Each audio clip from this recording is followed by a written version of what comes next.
Minority Leader.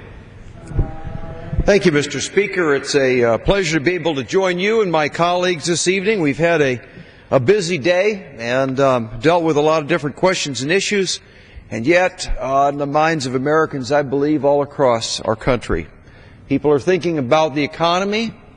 They're thinking particularly about jobs, and they're also thinking about what appears to be eminently approaching, at least the beginning of the new year, the largest tax increase of the history of our country. That's an odd thing to be approaching at a time when there is a high level of unemployment and a lot of uncertainty in terms of the economy. And, of course, that is a matter of some considerable debate and discussion and different political maneuvering. We won't talk so much tonight about political maneuvering, but try to stick more in the area of some understanding of economics and the things that we need to be doing to put America back on the right track. I think Americans really want Congress to fix it. They don't want to hear a lot of discussion and talk. They want to know, let's just get things organized, get it straightened out, get the economy going, get people back to work. You know, there's a choice people really have in our country of two different things. One, you can have bureaucracy and food stamps, or you can have a job and a paycheck. And I think most people in America really want a job and a paycheck. So that's what we're going to talk about tonight.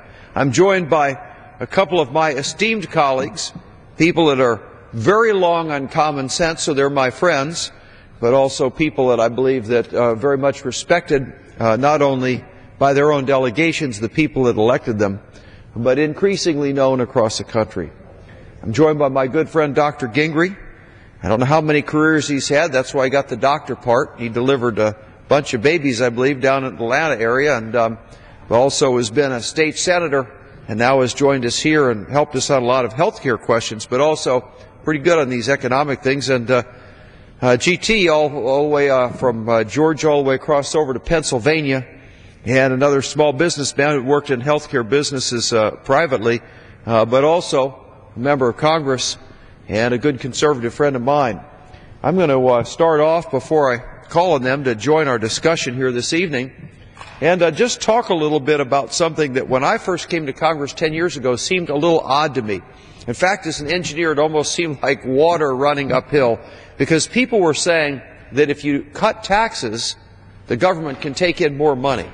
Now that seems like an odd thing, doesn't it, that you can cut taxes and have the government take in more money. Well, what's going on there is an effect that when you crank taxes up high enough, you stall the economy. When the economy stalls, you can keep running the taxes up, but you don't get any more revenue because things are not working right, and the machine isn't churning out any money, and so you actually lose money.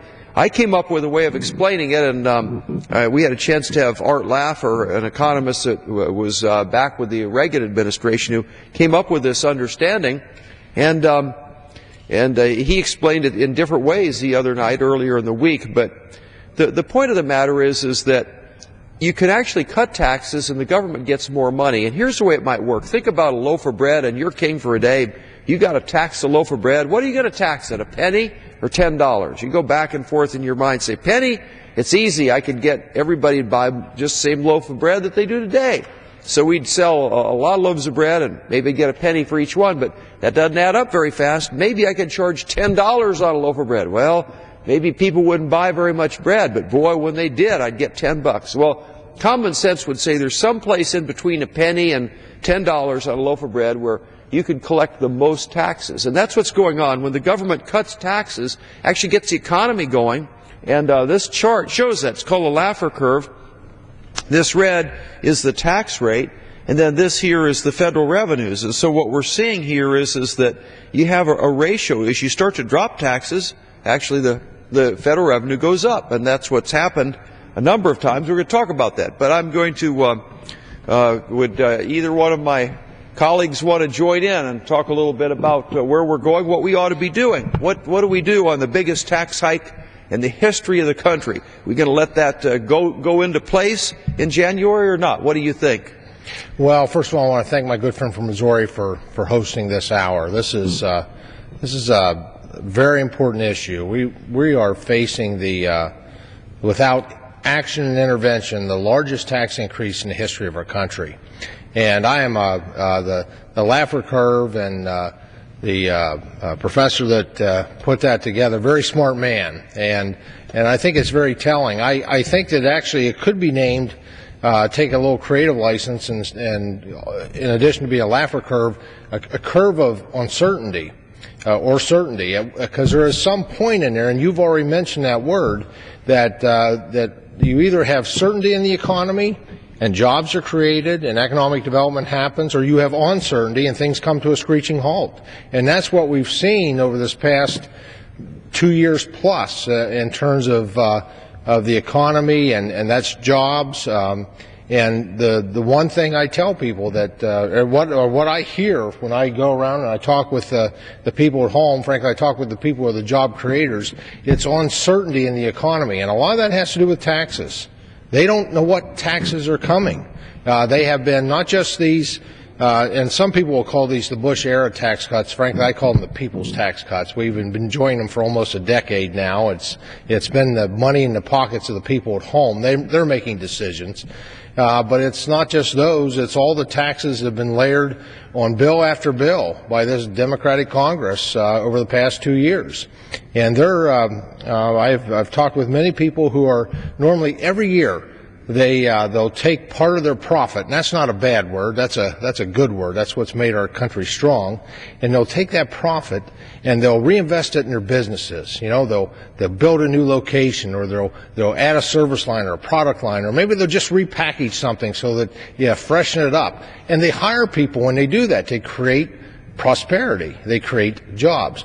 And they're sitting on the sidelines right now. And a big part of that has to do, I believe, with these taxes, that if with no intervention on January 1st, the largest tax increase of our history of our country goes into place. Well, I really appreciate your perspective, and I think you're right. I had the similar experience back in my district in the St. Louis area.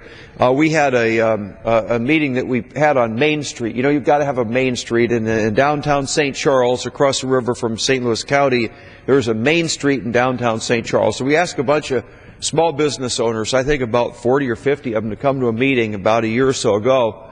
And we just asked them. I said, here's the deal. I'm just collecting information, and I have my own opinions as to what you're going to say, but I want you to give me your best shot. What are the things that are going to create unemployment?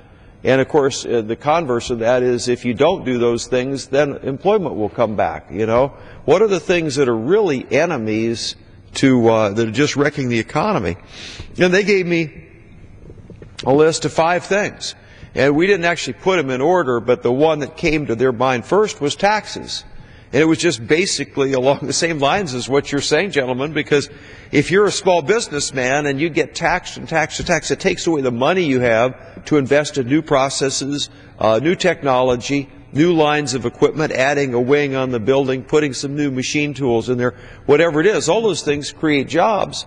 But if you take all their money away, then they can't make those investments. Now, if you do what FDR did, and you do it over a sustained period, and you keep lowering the boom on them, you will not just cause them to hunker down and not hire. You'll just put them out of business, and then it'll be a long time before that business ever comes back again. So far, I don't think we've shut them all down yet. Although a lot of businesses have had to close, there are still businesses out there. And if they had the revenue, and if the federal government would get off of their case, I think we could see some jobs turning around. But the very first thing they mentioned was taxes.